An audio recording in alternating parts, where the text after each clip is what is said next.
you able to follow the word of instruction? Tell me if you are a disciple of the Awakened One. Sirima. In a fine, well-built city situated between hills, an attendant of a noble king, endowed with good fortune, I was highly accomplished in dancing and singing. As Sirima, I was known in Rajagana. But then the Awakened One, the leader among seers, the guide, taught me of origination, of suffering and impermanence, of the unconditioned, of the cessation of suffering that is everlasting, and of this path, not crooked, straight, auspicious. When I had learnt of the undying state, the unconditioned, through the instruction of the Tathagata, the Unrivaled One, I was highly and well restrained in the precepts and established in the Dharma taught by the most excellent of men, the Awakened One. When I knew the undefiled place, the unconditioned, taught by the Tathagata, the Unrivaled One, I then and there experienced the calm concentration of the Noble Path. That supreme certainty of release was mine.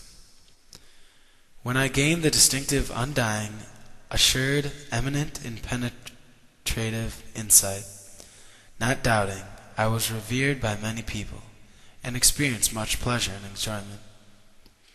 Thus I am a goddess, knowing the undying, a discipline of the Tathagata, the Unrivaled One, a knower of Dharma established in the first fruit, a stream enterer. Henceforth there is no bad born for me. I came to revere the Unrivaled One, and the virtuous monks who delight in what is skilled, to worship the auspicious assembly of ascetics, and the respect-worthy fortunate one, the Dharma King.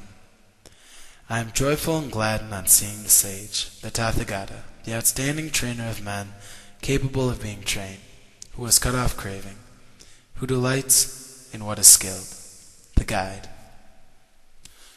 I worship the supreme, merciful, compassionate one. Verse 1:16. This describes how the god has changed from being a dancer for a rich man to following the way of Buddhism through knowledge and suffering. As you can see from these examples, the vimanavatthu was a tool to help people guide their lives in an attempt to reach a state of enlightenment and freedom after death. The vimanavatthu is an old and sacred text of the Buddhist religion. It tells stories of kingdoms of heavenly joys after death. These stories tell of the merits of the deities that occupy them and give believers objectives to strive for, so they may someday enjoy the same pleasures. They are wrapped in mysticism and fantasy. Looking back at these tales of heavenly palaces gives an insight to the power and diversity of the texts and visions of the Buddhist religion.